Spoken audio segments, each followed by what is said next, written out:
Karnataka CM Kumaraswamy ने BJP पर हुकूमत गिराने की साजिश का इल्जाम लगाया है, जिसके लिए उन्होंने जिम्मेदारान पर कार्रवाई के लिए खबरदार किया है। इस दौरान कांग्रेस ने इसके लिए सीधे तौर पर बीजेपी लीडर बीएस येदियुरप्पा पर इल्जाम लगाया है। पार्टी के रियासती सदर दिनेश गुंडूराव ने कहा है कि पीएम ब्लैक मनी खत्म करने का दावा कर रहे हैं और उनके लीडरान ब्लैक मनी के बल पर रियासती एमएलए की खरीद फरोख्त करने की कोशिश कर रहे हैं। राव ने कहा कि इसके लिए कई बीजेपी लीडरान लगातार कांग्रेस एमएलए को झांसे में लेने की कोशिश कर रहे हैं, क्योंकि येदियुरप्पा किसी भी हाल में सीएम बनना चाहते हैं, लेकिन उनकी यह ख्वाहिश पूरी नहीं होने वाली। Offering huge amounts of money to the tune of 50 crores, 100 crores, and of course ministerships to leave. And this is being done to see that this is being masterminded by Mr. B.S. Yediyurappa. Not all of BJP is in support of this. Many BJP leaders are very unhappy about this within the state. But the ambition of Mr. Yediyurappa to become chief minister at any cost is driving this operation. And many of the MLAs of BJP who are contacting our MLAs, like Mr. Ashwath Narayan of Malleshwaram, Mr. Vishwanath from Yelahanka, Mr. Yogeshwar, former MLA, and one defeated candidate from Sakleshpur, BJP candidate. All these people are raising huge funds of money from the market, raising loans from financiers, and because this is an operation which is going to cost about 500 crores. If they want to take 15 MLAs, it's running into some 500-600 crore operation. And we've got solid information that these people are trying to raise these kind of funds, and they've gone to our MLAs and offered that we will give you an advance and you should leave Congress and come. And they're trying the level best. So today we've told the IT department, we mentioned their names also.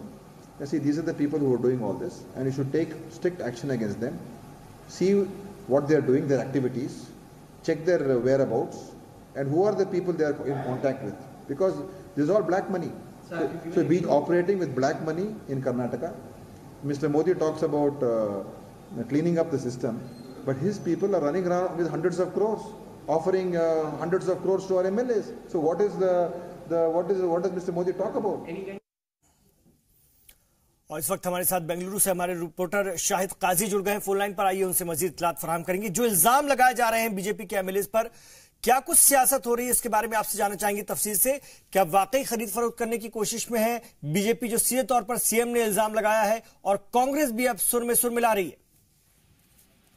देखिए इमरान, जहां तक operation कमल का मामला है, वो तो BJP ने शुरुआत में ही वाजे कर दिया था कि उसकी कोशिश चल रही है, और उनके एमएलए जो है बीजेपी के सीनियर लीडरान जो है कांग्रेस और जेडीएस के एमएलए के संपर्क में है। लेकिन अभी हाल ही में जो है, क्योंकि अभी इंतखाब बहुत करीब हैं और जहां तक कांग्रेस और जेडीएस हुकूमत का जो है एक्सपेंशन का मामला चल रहा है, ऐसे में जो नाराजगी है, उस नाराजगी का फायदा उठाते हुए तो बीजेपी चाह रही है कि वो ऑपरेशन कमल के तहत कुछ एमएलए को जो है खरीद ले। लेकिन दूसरी तरफ कांग्रेस ने भी बात किया है, केपीसीसी के सदर दिनेश गुंडूराव ने भी कहा था कि उनके बीजेपी के एमएलए भी जो है कांग्रेस के सीनियर लीडरों के साथ संपर्क में हैं, और कुमारस्वामी ने भी ये बात की कि दोनों तरफ से जो है ऑपरेशन कमल और ऑपरेशन हाथ जो है कहीं ना कहीं दोनों तरफ से शुरू है, इसकी कोशिश चल रही है। देखना होगा कि आने वाले दिनों में, क्योंकि कैबिनेट एक्सपेंशन के मामले को लेकर जिस तरह से नाराजगी उठ सकती है, उसको कंट्रोल करने में कहां तक कांग्रेस कामयाब होती है। लेकिन जिस तरह से खुद सरकार के अहम जो लोग हैं वो इस बात को कह रहे हैं, इसका मतलब कहीं ना कहीं बगावत की बू आ रही है, और ये अच्छे पैगाम नहीं है। अगर हम अच्छे इशारे नहीं है, क्या कोई बड़ा खतरा लाहक हो सकता है आगे आने वाले दिनों में जेडीएस कांग्रेस की इत्तेहाद में? देखिए इमरान, जिस तरह से अभी गतिविधियां दिख रही हैं, बिल्कुल महसूस नहीं हो रहा कि हुकूमत गिर जाएगी। लेकिन हाँ, एक बगावत ही है। वो बगावत जो है इस हुकूमत के बनने से लेके अब तक वो बगावत और वो नाराजगी जो है हमेशा महसूस की गई है, और उसे हाईकमान कांग्रेस के जो सीनियर लीडरान हैं उसे कंट्रोल करने में कहीं ना कहीं कामयाब रहे। खास करके जो बगावत और नाराजगी है वो कांग्रेस की खेमे में ज्यादा है, लेकिन उसी तरह से जो है उसको कंट्रोल में भी किया जा रहा है। जहाँ तक जारकी होली ब्रदर्स का मामला है, जिन्होंने काफी बार जो है आंख दिखाई है कांग्रेस के हाईकमान को, तो उसमें कहीं ना कहीं जो है सिद्धरामैया ने उन्हें फोन करके ये बात बताई है कि जब तक मैं हिंदुस्तान वापस ना आ जाऊं, क्योंकि सिद्धरामैया टूर पे हैं और रशिया घूमने के लिए वो गए हुए हैं, उन्होंने फोन के जरिए कहा कि जब तक मैं इंडिया वापस ना आ जाऊं आप कोई ऐसा कदम ना उठाएं। तो उसी के साथ जो है जो जारकिहोली ब्रदर्स है वो कहीं ना कहीं खामोश इस वक्त उन्हें महसूस किया जा रहा है, वो खामोश नजर आ रहा है। तो कुल मिला के जब सिद्धरामैया वापस आ जाएंगे और उसके बाद जो कैबिनेट एक्सपेंशन और बोर्ड कॉर्पोरेशन का मामला एक बार क्लियर हो जाएगा कि किसको क्या मिलने वाला है, उसके बाद में ये बगावत और ये नाराजगी और बढ़ सकती है और उसका फायदा देखना होगा कि बीजेपी कहां तक उठाएगी। जी शुक्रिया शाहिद काजी आपका इस पूरी बातचीत के लिए बेंगलुरु से। असेंबली तहलील के बाद पहली बार तेलंगाना पहुंचे बीजेपी सदर अमित शाह आज नए अंदाज में नजर आए। पार्लियामेंट में पीएम मोदी की जानिब से तारीफ के बावजूद बीजेपी सदर ने उन पर जमकर निशाना साधा। अंदरूनी साजबाज की खबर को खारिज करते हुए शाह ने कहा कि उनका किसी के साथ कोई इत्तेहाद नहीं होगा। एक मुल्क एक इंतखाब का जिक्र करते हुए शाह ने केसीआर पर मुल्क के पैसे को बर्बाद करने का इल्जाम भी लगाया। देखिए, हम टीआरएस से कोई चुनावी समझौता करने नहीं जा रहे हैं। ये सबसे पहले तेलंगाना की जनता के मन में स्पष्टता होनी चाहिए। भारतीय जनता पार्टी तेलंगाना में अपने बूते पर लड़ेगी। भारतीय जनता पार्टी ने एक नया विचार देश के सामने रखा है, one nation one election. Chandrashekar Rao ji ने भी कुछ समय पहले शुरू में विचार का समर्थन किया था, परंतु मुझे बहुत आश्चर्य हुआ, पूरे देश में लोकसभा और विधानसभा के चुनाव एक साथ होने चाहिए ऐसी मांग करने वाली पार्टी अचानक ही अपना स्टैंड बदलकर एक छोटे से राज्य को 2 चुनावों के खर्चे सहन करने पर विवश किया है। जब 9 महीने बाद शेड्यूल इलेक्शन थे, 9 महीने बाद यहां विधानसभा लोकसभा के चुनाव साथ में हो सकते थे, तो मैं सीधा सवाल पूछना चाहता हूं सत्तारूढ़ पार्टी को और यहां के मुख्यमंत्री जी को कि आपने तेलंगाना की जनता पर इतना खर्चा अलग से क्यों थोपा है। इस मौके पर अमित शाह ने मुस्लिम रिजर्वेशन का बिल मरकज को भेजने पर भी सवाल उठाया। उन्होंने इसे वोट बैंक की सियासत बताते हुए कहा कि बीजेपी के रहते यह बिल कभी पास नहीं किया जाएगा।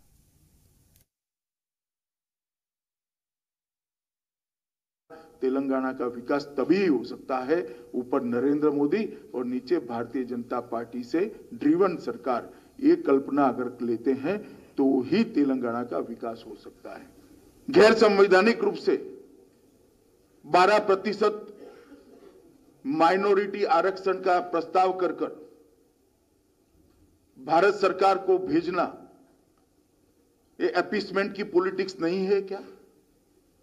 जबकि हमारा संविधान धर्म आधारित आरक्षण को, रिलीजियस आरक्षण को कहीं मान्यता नहीं देता है। उनको भी मालूम है ये आरक्षण हो नहीं सकता। उनको भी मालूम है केंद्र में भारतीय जनता पार्टी की सरकार है, धर्म आधारित आरक्षण को मान्यता नहीं देगी। सिर्फ वोट बैंक की पॉलिटिक्स के लिए उन्होंने ये आरक्षण का प्रस्ताव बनाकर भेजा है। उधर रियासती इलेक्शन कमीशन भी इंतखाबी तैयारियों में जुट गई है। रियासती CIC राजनाथ ने कहा है कि अगर हम बात करते हैं रियासती इलेक्शन कमिश्नर CEC राजनाथ ने कहा है कि महकमा वोटर लिस्ट से लेकर EVM की तैयारियों में महकमा लग गया है। उनका कहना है कि इंतखाबात कब होंगे ये मरकजी इलेक्शन कमीशन को तय करना है, लेकिन वो अपनी सभी तैयारियां दुरुस्त रखना चाहते हैं ताकि तारीखों का ऐलान होने के बाद किसी भी तरह की दिक्कत महसूस न हो सके। We have started a massive campaign. అదేవిధంగా second leg of successful conduct of elections, EVM VVPAT machines. So VVPAT and EVM machines have started arriving. First lot came to Asifabad district. ఇంకా కంటిన్యూస్గా అంటే I'm getting continues like reports ఎక్కడెక్కడ reach అవుతున్నాయి, అంటే transportation issues ఉన్నాయి, సెక్యూరిటీతో వస్తుంది. ఈ first level checking political party సమక్షం జరుగుతున్నది. ఎందుకు ఇది చెప్తున్నాను అంటే కొంతమంది నా దగ్గర వచ్చి డౌట్ ఎక్స్ప్రెస్ చేస్తున్నారు, ఈవీఎంస్కి ఛాలెంజ్ ఉంది సార్, కరెక్ట్గా పని చేస్తున్నాయా, లేకపోతే మేము వెయిట్ ఎక్కడే వేస్తే ఆయనకి వెళ్తుంది, ఎట్లా నమ్మకం ఉంటుంది, అది కూడా నేను కొద్దిగా మీకు ఎక్స్ప్లెయిన్ చేస్తాను.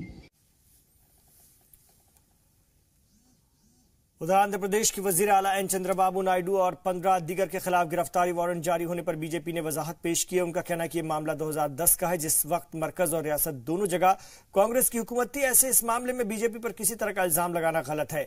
वाज़ेह है कि महाराष्ट्र की एक अदालत ने आंध्र सीएम के खिलाफ गैर जमानती वारंट जारी किया, जिसमें कि रियासत के एक वजीर का नाम भी शामिल है।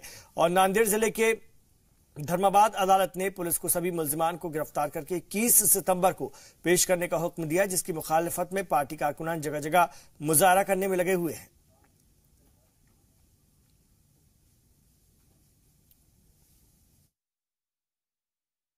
When it comes to the warrants that have been issued to the Andhra Chief Minister Shri Chandrababu Naidu Garu, let me categorically make it very clear that Bharatiya Janata Party has nothing to do with the warrants that have been issued to him. This case has been filed in Maharashtra in 2010 when Shri Ashok Chavan was the CM of Maharashtra. Since then, the case has been continuing in the court, and there has been adjournments after adjournments. Yesterday, I guess, the magistrate has issued a non-bailable warrant to the APCM. So this does not mean that Bharatiya Janata Party has anything to do in this, and we want to make it very categorically clear, because the leaders of Telugu Desam Party and other parties have also been playing a blame game where they're trying to throw allegations at us, saying that Bharatiya Janata Party has been very, very instrumental in the non-bailable warrants that have been issued to him. I'm making it very clear again that we have nothing to do with the warrants that have been issued to him. Karnataka से गए सफर हज से हाजियों की वापसी का सिलसिला जारी है और 7वें काफिले की वतन वापसी के मौके पर वजीर हज जमीर अहमद खान और हज कमेटी के चेयरमैन रोशन बेग समेत दीगर लीडरान पहुंचे थे। इस मौके पर हुज्जाज कराम का इस्तकबाल करते हुए लीडरान ने दुआओं की दरख्वास्त की। इस मौके पर हाजियों ने कहा कि उन्होंने मुल्क में अमन अमान और तरक्की की दुआएं मांगी है। वाज़ेह है कि 27 सितंबर को हुज्जाज कराम का आखिरी काफिला बेंगलुरु पहुंचेगा और बेंगलुरु की मस्जिद ईदगाह बिलाल पूरी रियासत में कौमी यकजहती का मरकज बन गई है, जिसकी वजह है गरीबों का मुफ्त इलाज, जिसमें सभी मज़ाहिब के लोग पहुंचते हैं। ये खास रिपोर्ट देखिए।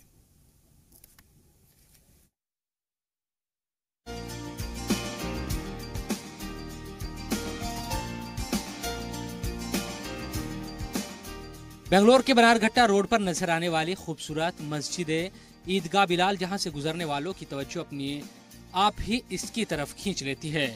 कुछ साल पहले समाजी कारकुन इरफान रज्जाक ने मकामी लोगों के साथ मिलकर यहां से खिदमत का काम शुरू किया था, जहां से मस्जिद कमेटी की जानिब से मुफ्त डायलिसिस सेंटर चल रहा है। ये बीमारी गरीबों के लिए पूरी जिंदगी के बोझ के तौर पर नजर आने लगती है, लेकिन कमेटी के इस कदम से सैकड़ों गरीबों को राहत मिल रही है, जिसमें सभी मज़ाहिब के लोग शामिल रहते हैं।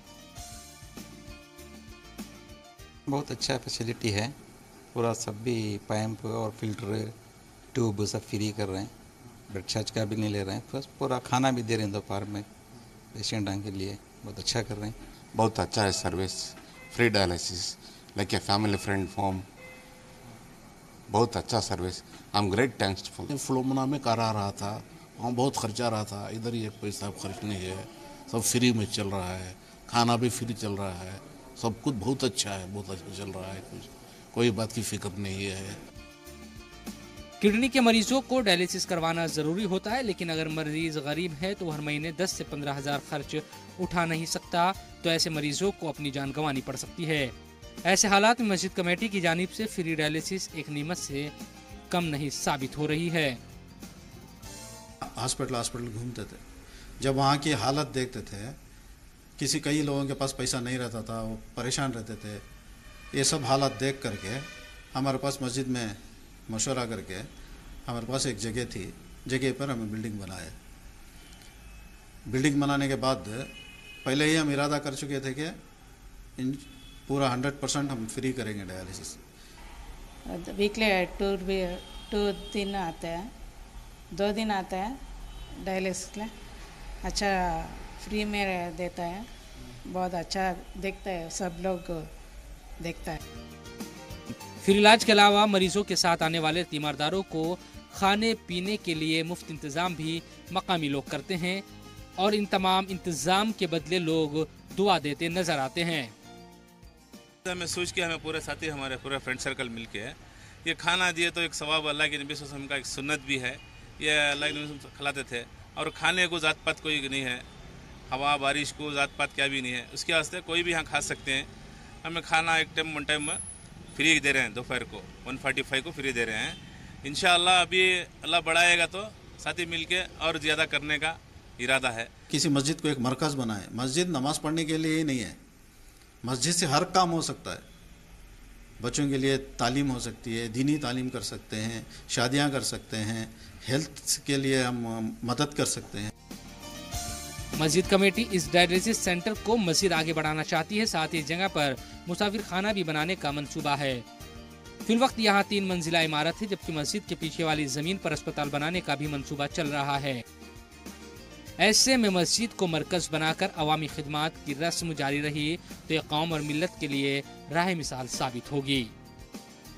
बेंगलुरु की मस्जिद ईदगाह बिलाल के खिदमात पूरे हिंदुस्तान के लिए एक मिसाल है। मस्जिद के जानिब से मुख्तलिफ मज़ाहिब के लोगों को तिब्बी सहूलियात पहुँचाया जा रहा है। कैमरा पर्सन समीर के साथ शाहिद काजी, जी मीडिया, बेंगलुरु। इधर राफेल डील में घपले का इल्जाम लगाते हुए कांग्रेस सभी रियासतों में मुजाहरा कर रही है और इसी कड़ी में आज तमिलनाडु के कई शहरों में एहतजाज किया गया।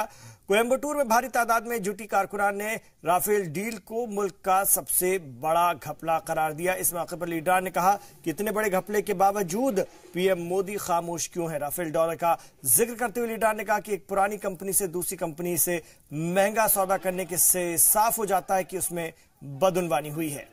See, today we are in Coimbatore as part of our national campaign to force the government to agree for the constitution of the Joint Parliamentary Committee to investigate into every aspect of the Rafale deal.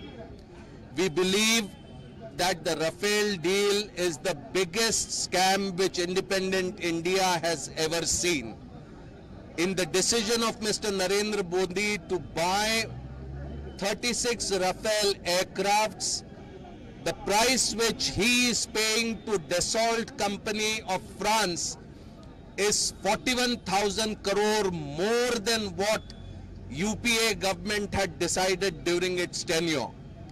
How has the price escalated from 526 crore to 1,670 crore on every aircraft is a major question, and we want that Mr. Narendra Modi should answer this, tell the nation how this price has been arrived at.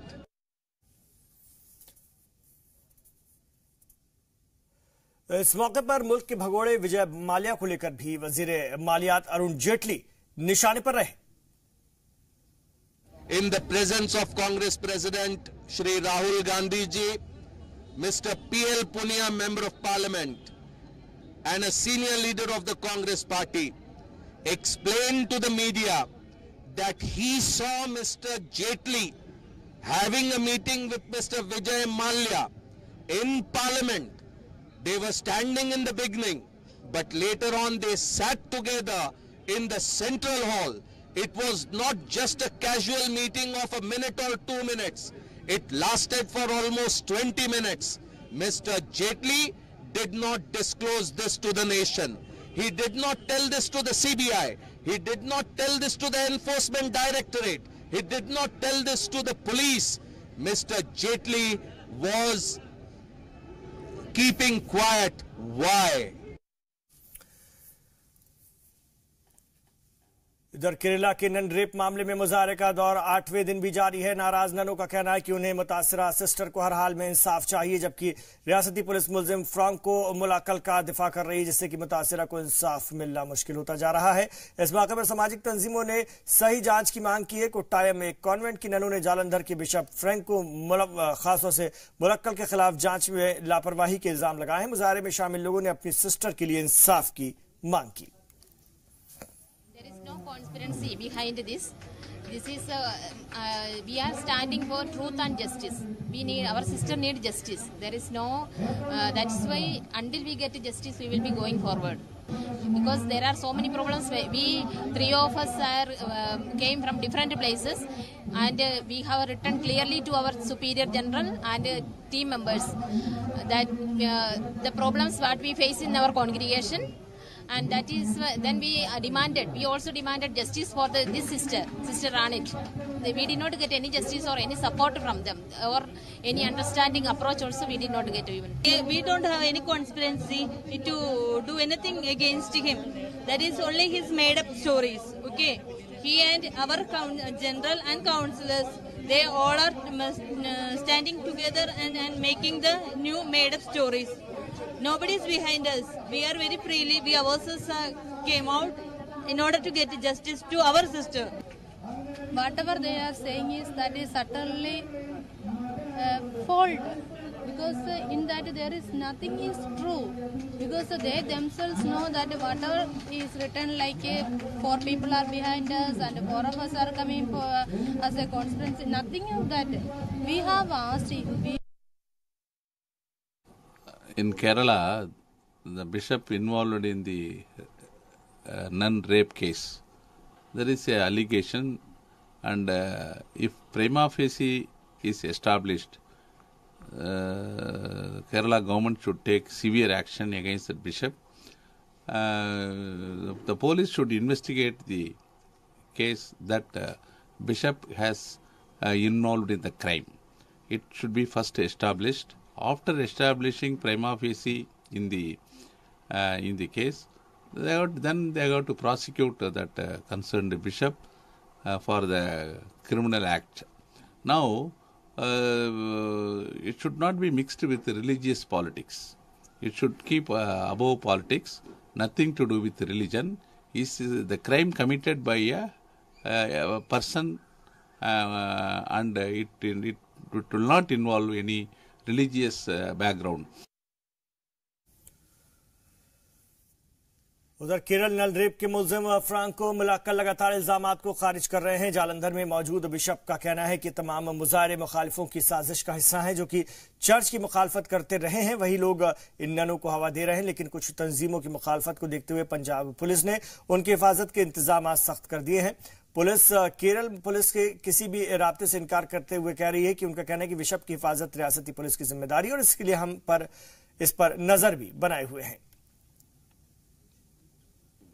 में आया हूँ, थोड़ा issue चल रहा है ना जी उनका, कोई 1-2 पार्टियों ने किया है, प्रोटेस्ट किया है ना, हम इसलिए हम क्योंकि धार्मिक स्थान भी है जी ना, तो इसलिए हम चेक करने भी आते हैं, कोई ऐसी बात ना हो, कोई किसी का कोई ठीक है ना, इशू चलता है, इसलिए लोग अग्रेसिव भी है, इनके खिलाफ भी है, इनके हक में भी है, ठीक है ना, तो इसलिए चेक भी करना आते हैं। कोई थ्रेट है यहाँ पे कुछ? नहीं, थ्रेट वाली बात को सामने तो नहीं आई अभी तक। प्रोटेस्ट जरूर हुए हैं पर थ्रेट वाली बात को सामने नहीं आई है, ना इनकी तरफ से आई है ना कोई। केरला पुलिस ने आपको अप्रोच किया है या कुछ इतना का संबंध? नहीं, हाँ नहीं, हाल देखो, हमें डायरेक्ट, हमें SHO, मैं SHO हूँ इस एरिया का, मुझे को केरला पुलिस ने डायरेक्ट अप्रोच नहीं किया है अभी तक। हाँ ठीक है ना, मेरे को अप्रोच नहीं किसी। हो सकता है वो, देखो बात होगी, वो उनके जो करेंगे तो हमारे सीनियर ऑफिसर से करेंगे, ठीक है ना। मेरे से कोई संबंध वाली तबीन वाली बात नहीं, मेरे से अभी तक नहीं कोई ऐसी बात, ठीक है ना। तो नाज़रीन, सलाम दक्कन के शुमारे में इतना ही, लेकिन जी सलाम पर खबरों का सफर जारी है। आप रहिए जी सलाम के साथ।